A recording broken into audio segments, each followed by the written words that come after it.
Una típica película de terror es la que tiene como protagonista a un personaje sediento de muerte y sangre, siempre persiguiendo a un grupo de víctimas desprevenidas o enseñándonos con alguien en especial.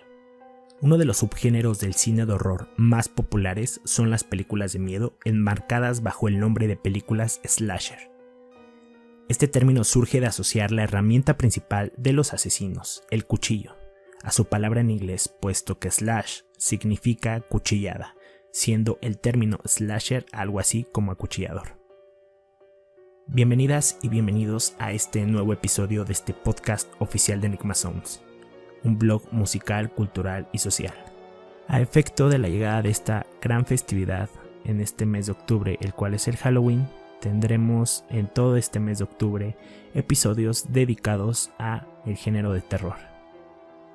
Comenzaremos con este episodio en el cual estaremos hablando sobre el género de terror slasher y 9 de los personajes más representativos dentro de las películas de este subgénero. Además estaremos abordando a detalle qué es lo que caracteriza a cada uno de estos personajes y por qué nos gustan tanto. Así que acompáñame a conocer a estos personajes y sigamos sintiendo el terror a lo largo de este mes de octubre. En una película del subgénero de terror slasher, el asesino casi siempre usa armas no convencionales como cuchillas, motosierras y objetos contundentes. Este personaje aparentemente malvado siempre tiene una historia que explica cómo desarrolló su estado mental violento y por qué se enfoca principalmente en un tipo particular de víctima o en un lugar en particular. En casi todas las películas slasher, el asesino es masculino. Algunos de los personajes íconos del género poseen habilidades sobrenaturales o sobrehumanas. Por lo tanto, incluso después de recibir un disparo, ser apuñalado, un fuerte golpe, electrocutado, quemado o ahogado, puede seguir acosando a sus víctimas. Por lo general, en las secuelas, el asesino regresa de entre los muertos para seguir haciendo de las suyas. Algo que nunca puede faltar en una película de este tipo es la presencia de un asesino que siente la necesidad de matar de manera incontrolable, ya sea por algún trauma o algo que ha marcado su vida. Este personaje no parará hasta aniquilar a sus víctimas. La imagen del malo en cuestión siempre tiene características especiales como una máscara, una vestimenta, etc. Otro de los detalles que caracterizan a las películas de miedo enmarcadas dentro del slasher es la presencia de mucha sangre y escenas de muerte explícitas. Si bien en general no hay tanta sangre como en el gore, otro subgénero, observar cómo se da muerte a cada una de las víctimas es esencial. Por supuesto, todo tiene su principio, y el slasher no es la excepción.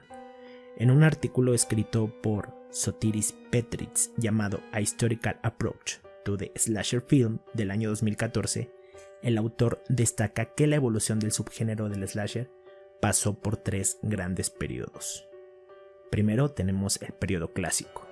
Este periodo abarca las películas que se estrenaron entre el año 1974 y la maravillosa década de los años 80. En segundo lugar tenemos el periodo postmoderno. Este periodo transcurre en su totalidad en los años 90, que es cuando una franquicia de la cual hablaremos más adelante revitalizó el género slasher. Y por último tenemos el neo-slasher. Este periodo abarca desde principios del siglo, es decir el año 2000, hasta las películas del terror slasher actuales. Pero, ¿cuál fue la primera película considerada como slasher? Aunque solo es posible presenciar 2 asesinatos en toda la trama del film, se considera que la primera película y la que definió las características principales de este subgénero de terror en el cine, un asesino perturbado y un cuchillo como arma, es la película Psycho o Psicosis del director Alfred Hitchcock. El filme se estrenó en el año de 1960 y nos cuenta cómo un hombre aparentemente normal es un desequilibrado mental que tiene como objetivo el asesinar mujeres jóvenes y sexualmente indiscretas. El renacimiento del subgénero y las películas slasher actuales. Luego de los años dorados, es decir, los años 80, las películas de terror continuaron su camino con la explotación de otros subgéneros. Sin embargo, el slasher supo reivindicarse a los nuevos requerimientos estéticos y las películas de terror de los años 90, encasilladas dentro del género, son parte indiscutible del selecto grupo de cintas imperdibles. Por otro lado, el nuevo siglo trajo consigo el desarrollo de novedosas tecnologías de filmación, que significó un salto tremendo para los efectos especiales, lo que produjo que los creadores tengan nuevos recursos para dotar a sus películas. Esto permitió que los viejos clásicos regresen a través de remakes, secuelas o precuelas. Ahora iniciemos con este listado de personajes y sus películas que mantienen este subgénero aún más vivo que nunca.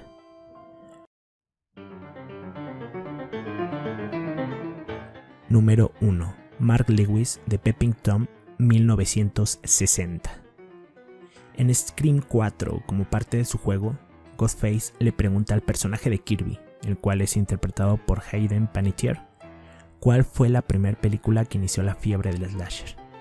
Ella contesta incorrectamente y el antagonista señala que fue Peeping Tom, película del director Michael Powell, la obra que sirvió como progenitora de todos los asesinos seriales que más tarde se volverían populares en la década de los 80s. En Peeping Tom, Mark Lewis, personaje interpretado por Carl Bohem, es un aspirante a director de cine que espía a mujeres con la intención de asesinarlas y grabar sus muertes. Curiosamente, Peeping Tom recibió críticas sumamente negativas cuando se estrenó en 1960, y también provocó que su director Michael Powell perdiera el prestigio que se había ganado hasta ese momento de su carrera. Años después, el filme sería considerado uno de los mejores proyectos de terror en la historia del cine, de Gran Bretaña y del subgénero slasher. Y aún mejor, es una de las cintas favoritas del conocido director Martin Scorsese. La primera aparición de este personaje la tenemos en la película de Peeping Tom de 1960, y esta sería la única película en la que viéramos a este personaje.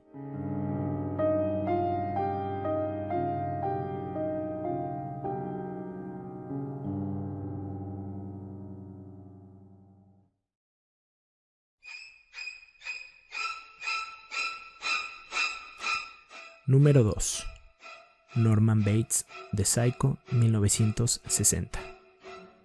Hay pocos cuadros en el cine tan clásicos como el de la actriz Janet Leigh gritando en la regadera, dotes que su hija heredaría más adelante, coronándola como una de las grandes Scream Queens. Estamos hablando de Jamie Lee Curtis. Alrededor de esta escena existen muchas leyendas urbanas, que si Hitchcock maltrató a la actriz, que si Hitchcock se desesperó con Leigh hasta el punto en que él tuvo que sostener el cuchillo que aparece en cámara para que la actriz sacara la escena adelante. Que si estas dos versiones son mentira y en realidad no ocurrió nada fuera de lo normal. Lo único que sabemos a ciencia cierta es que Psycho es una de las grandes películas en la historia del cine y probablemente la más reconocida de su director, Alfred Hitchcock. Aunque en su momento no se consideró como un slasher, solo como una cinta de terror psicológico, Psycho también serviría como antecedente de este subgénero y del auge que tuvo más adelante. Por supuesto, Psycho no sería nada sin el carismático Norman Bates, quien es interpretado por el actor Anthony Perkins, un hombre que asume la personalidad de su madre para cometer sus crímenes. Tras haberla asesinado por celos que sentía de su relación con otro hombre, Norman mantuvo su cadáver cerca con la intención de imaginar que su progenitora seguía viva. Lo anterior ocasionó que Norman poco a poco fuera adoptando una doble personalidad a la cual adjudicaba toda la responsabilidad de sus macabros actos. También es importante mencionar que Psycho sorprendió a las audiencias de su época al hacer creer que Myron Crane, interpretado por Leigh, era la protagonista del filme y por ende la final girl de esta historia. Sin embargo, su muerte antes de la mitad de la cinta fue motivo de asombro y una de las razones por las que Hitchcock estableció una regla para que la audiencia no pudiera entrar a la sala de cine una vez iniciada la película. Eventualmente, muchas cintas del subgénero slasher adoptarían esta estrategia narrativa, siendo Scream de 1996 una de las más notorias al despachar a Drew Barrymore, la actriz más popular de todo su elenco. Esto sucedió en los 10 primeros minutos de la película. La primera aparición del personaje de Norman Bates fue en la película Psycho de 1960. La última aparición en el cine fue en la película remake de Psycho de 1998, dirigida por Gus Van Sant. La última aparición en televisión fue en la serie Bates Motel, que tuvo su transmisión del año 2013 al año 2017, serie que a lo largo de 5 temporadas imaginó una historia para Norman Bates previa a los eventos de Psycho.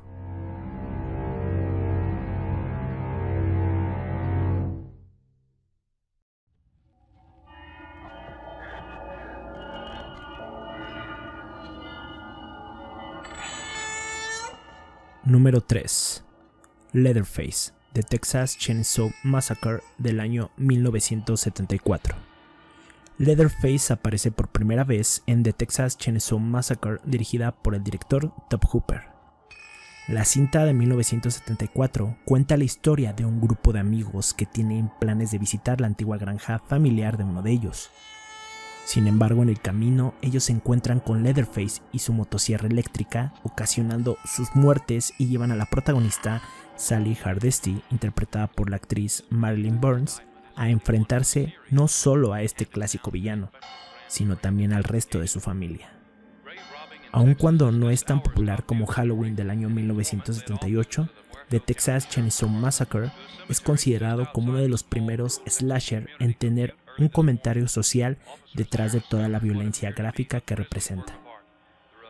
Para crear la historia de Leatherface, su director Tobe Hooper se inspiró en el clima político de la época y las falsas narrativas que se manejaban para justificar la violencia. Asimismo, el personaje de Leatherface resulta aterrador por las máscaras humanas que este mismo usa, que dictan su comportamiento. Sin ellas, este personaje no puede expresarse, lo cual vuelve a Leatherface sin máscara un ente totalmente despojado de cualquier rasgo humano. Finalmente, cabe anotar que este personaje es uno de los muchos que están inspirados en el asesino Ed Gein. Norman Bates también fue uno de ellos. No obstante, la historia de Leatherface y de The Texas Chainsaw Massacre es totalmente ficticia. La primera aparición de este personaje fue en la película The Texas Chainsaw Massacre del año 1974. Y la última aparición más reciente fue en la película Leatherface del año 2017. Esta es una precuela situada antes de The Texas Chainsaw Massacre, que narra aquello sucedido durante la juventud de este personaje y cómo finalmente se convirtió en este famoso asesino.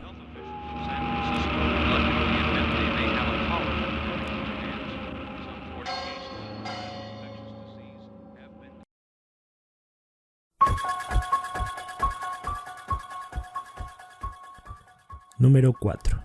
Michael Myers, Halloween de 1978. Halloween del año 1978 es el slasher por excelencia. Nos presentó a Michael Myers, el asesino serial que ha sido capaz de regresar de la muerte en numerosas ocasiones. Su conocida máscara tiene su origen en un molde pintado de blanco del rostro del actor William Shatner, el cual fue usado para el filme de horror The Devil's Reign de 1975. También conocido como The Shape, Michael Myers fue producto de una visita que el director John Carpenter realizó a un psiquiátrico cuando estudiaba en la universidad. En este viaje, Carpenter conoció a un niño que, de acuerdo al director, tenía una mirada completamente malvada, lo cual lo llevó a pensar en este asesino serial con fuerzas casi sobrenaturales que personificaba a la maldad misma. Como dato curioso, cabe destacar que la relación de hermanos que existía entre Michael Myers y Laurie Strode, interpretada por la actriz Jamie Lee Curtis, no fue dada a conocer hasta la secuela Halloween 2 del año 1981.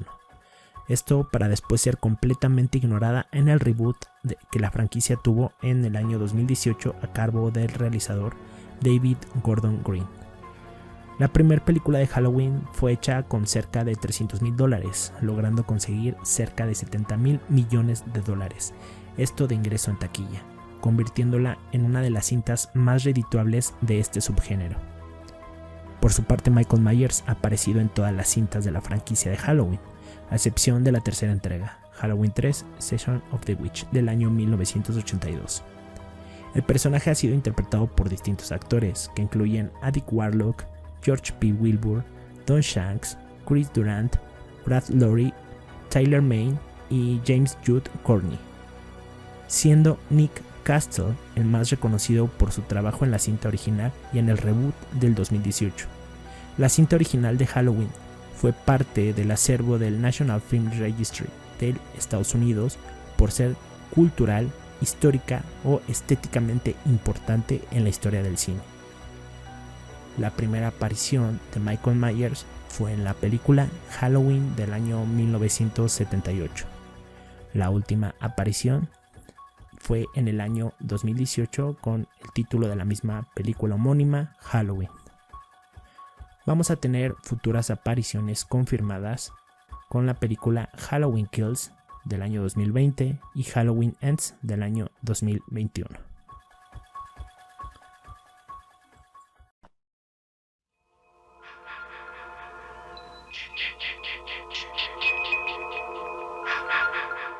Número 5.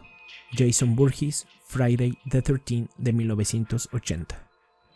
A diferencia de otras cintas slasher que con el tiempo serían revaluadas como piezas esenciales del cine en general, Friday the 13th nunca ha logrado ser vista como algo más que una copia de menor calidad de Halloween de 1978 del director John Carpenter. Sin embargo, la imagen de Jason Voorhees con su máscara de hockey y su machete es una de las más reconocidas dentro del cine de terror junto a Michael Myers y Freddy Krueger. Es esencial notar que esta versión del personaje no apareció hasta la tercera parte de la franquicia, es decir, Friday the 13th Part 3 del año 1982, ya que en la cinta original Jason Voorhees era solo un niño, mientras que en la secuela usó como máscara una bolsa de color blanco con agujeros para sus ojos. Originalmente, y como lo explicaremos más adelante en esta lista, Jason Voorhees no fue pensado como el asesino principal de la franquicia de Friday the 13th, pero hasta el día de hoy, él ha aparecido en 11 películas más el remake que se hizo en el año 2009. La creación del personaje de Jason fue un esfuerzo de distintas personas, entre las que se encuentran Victor Miller, guionista de la primera cinta, Ron Kurz, Tom Savini, del departamento de maquillaje en Friday the 13th, y el director de la cinta original, Shane Kunigman. En un inicio y en el guión que Miller escribió, Jason no fue concebido como un niño deforme, pero tras los aportes de Kurz y Savini, el personaje cambió su fisonomía con el fin de ser más escalofriante. Asimismo, la idea de traer de vuelta a Jason en las secuelas solo fue posible tras una sugerencia del productor Phil Scuderi, quien se opuso a que estas fueran historias diferentes entre sí y que únicamente compartieran el título de Friday the 13th. No obstante, todo este esfuerzo en equipo traería consecuencias en el año 2018, cuando Shane Kunigman y Victor Miller entraron en una batalla legal por los derechos del guión de The Friday the 13th de 1980, poniendo en pausa cualquier proyecto ligado al personaje de Jason. Aunque Miller resultó victorioso en esta demanda, Kunigman apeló la decisión. Desgraciadamente, hasta la fecha, no se sabe por completo qué sucederá con la franquicia y el personaje. La primera aparición de este personaje fue en la película Friday the 13th del año 1980 como un niño, y Friday the 13th Part 2 del año 1981 en su versión adulta. Mientras tanto, en Friday the 13th Part 3 en la versión que todos conocemos. La última aparición fue en un videojuego inspirado en la franquicia, titulado Friday the 13th The Game.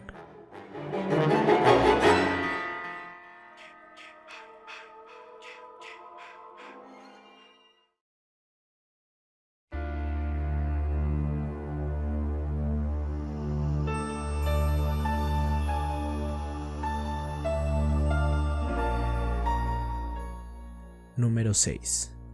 Freddy Krueger, A Nightmare on Elm Street del año 1984. La culpa de que nuestros sueños a veces se convirtieran en pesadillas es responsabilidad de Freddy Krueger, personaje creado por el director Wes Craven para la franquicia A Nightmare on Elm Street. Freddy Krueger tiene la habilidad de acechar a sus víctimas en sus sueños, donde él despliega habilidades sobrehumanas para cometer sus fechorías. Conocido por su guante de navajas, su rostro quemado y su suéter de rayas rojas y negras, Krueger es uno de los asesinos seriales más carismáticos en la historia del slasher. Para crearlo, Wes Craven se inspiró en varias muertes misteriosas que se reportaron en Los Angeles Times durante la década de los 80, las cuales ocurrían mientras las personas dormían. Asimismo, Craven tomó como referencia un escalofriante recuerdo de su niñez, en el que él vio a un vagabundo desde su ventana y cuando éste notó su presencia caminó hasta la entrada de su edificio e intentó subir las escaleras. Por último, Craven también quiso volver a Freddy un acosador de menores, pero cambió esta característica del personaje al último momento, por miedo a parecer que estaba explotando los casos de violaciones infantiles que ocurrían en California durante esa época. Esta característica formaría parte del personaje de Freddy en el remake de 2010, donde Jake Earle Haley interpretó al asesino. A lo largo de las 8 películas de la franquicia original, el actor Robert Englund fue encargado de personificar a Freddy Krueger. La primera aparición de este personaje fue en la película A Nightmare on Elm Street del año 1984. Mientras que la última aparición en el cine fue en la película A Nightmare on Elm Street del año 2010. Este fue el remake de la cinta original.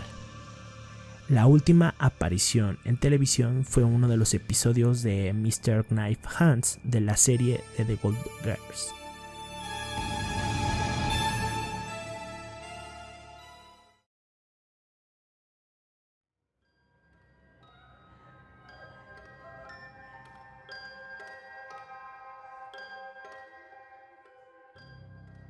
Número 7. Chucky de The Child's Play 1988.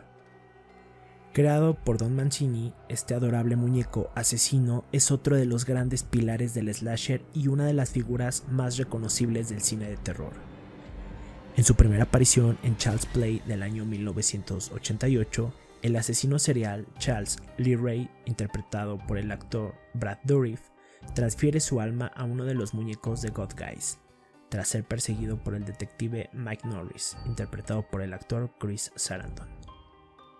A lo largo de la franquicia, Chucky se dedica a perseguir a Andy, interpretado en ese entonces por el actor Alex Vincent, su dueño, con el fin de regresar su alma a un cuerpo humano. Don Mancini se inspiró en los muñecos My Buddy para crear a Chucky, e incluso pensó en llamar a este personaje Buddy, pero fue incapaz de hacerlo por cuestiones de copyright de la marca. Curiosamente, el remake del año 2019 logró llamarle a Chucky de esta manera, únicamente cambiando la escritura del nombre a Buddy. La franquicia de Chucky ha revolucionado a lo largo del tiempo, situando a la primera entrega completamente dentro del género de terror para luego incorporar elementos de comedia y camp en las secuelas. Esta dosis de comedia finalmente fueron disminuidas en The Curse of Chucky del año 2013 y Cult of Chucky del año 2017, las más recientes cintas de Chucky a cargo de Don Mancini. En este punto es importante mencionar que la existencia del remake que se estrenó hace poco tiempo bajo el nombre de Child's Play no tiene nada que ver con la franquicia que Don Mancini ha mantenido viva por más de 20 años. Don Mancini incluso ha condenado la creación de este remake, el cual no contó con su aprobación en absoluto. Y fue hecho a pesar de que su franquicia se encuentra en condiciones bastante saludables a pesar de su longevidad. En distintas ocasiones, Don Mancini también ha asegurado que su versión de Chucky aún tiene varios proyectos en puerta, incluyendo nuevas películas y una serie de televisión. La primera aparición de este personaje fue en la película Child's Play del año 1988. La última aparición en la franquicia original fue en la película The Cult of Chucky del año 2017. La última aparición en cine fue en la película Child's Play del año 2018, remake de la cinta original dirigida por Lars Klevberg.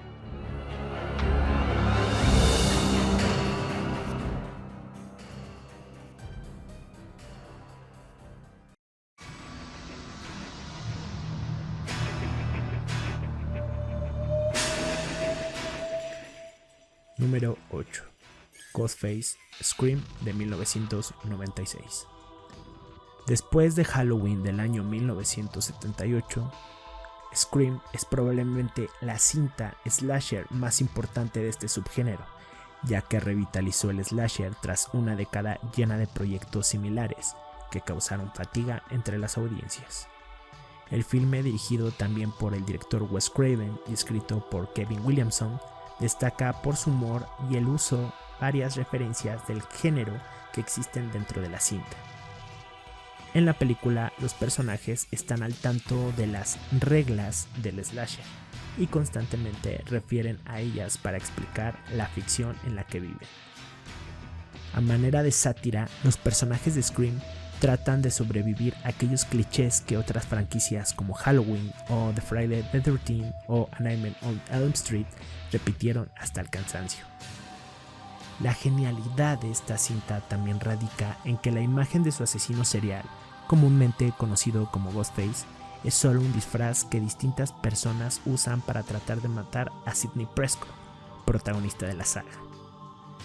Dentro de la ficción de Scream, y a diferencia de otros slasher, el disfraz de Ghostface es más fácil de conseguir y por ende motivo de burla y terror a lo largo de toda la franquicia. El diseño de la máscara de Ghostface, propiedad de la marca Funworld, es muy similar a la pintura de El Grito de Edvard Munch, y este solamente fue usada hasta que Dimension Films y Funworld llegaron a un acuerdo por los derechos del diseño, el cual Wes Craven pudo modificar con cada secuela. Uno de los rasgos característicos de Ghostface es torturar a sus víctimas por teléfono antes de asesinarlas con ayuda de un voice changer, el cual oculta la identidad del criminal detrás del disfraz.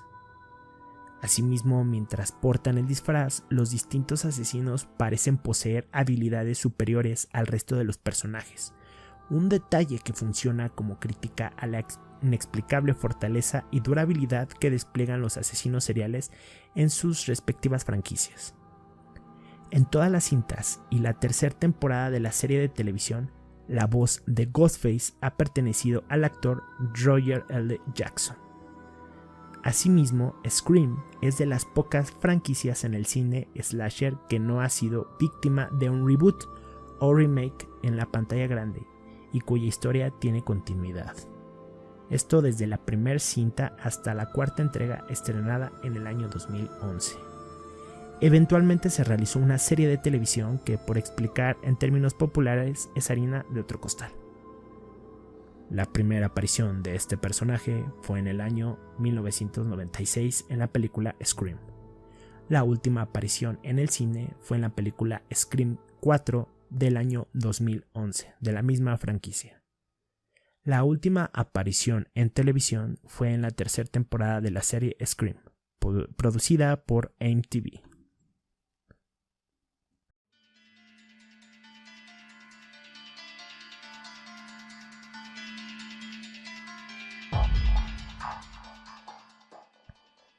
Número 9. John Kramer, de Jigsaw Killer, Saw de 2004.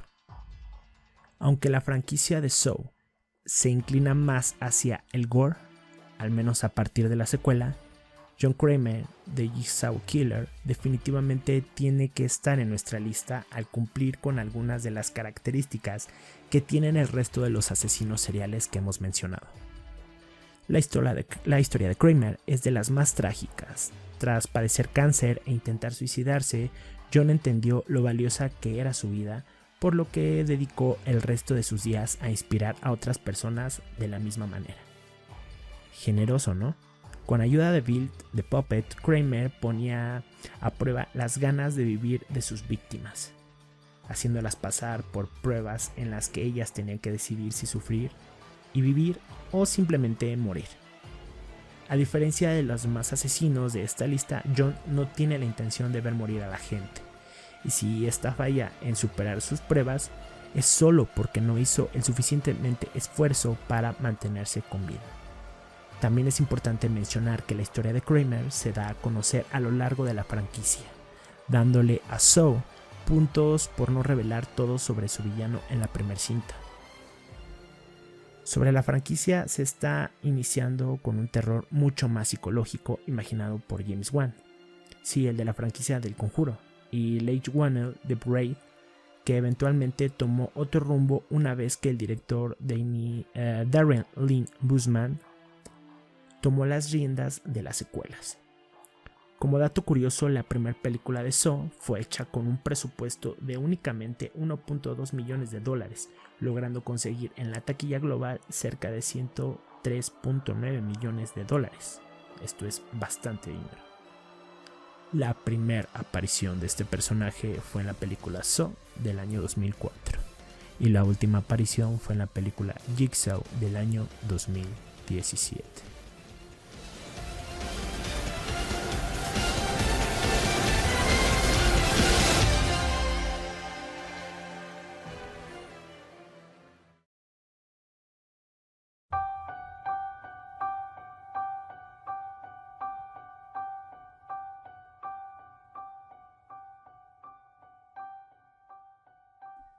Y con este último personaje hemos terminado el episodio del día de hoy.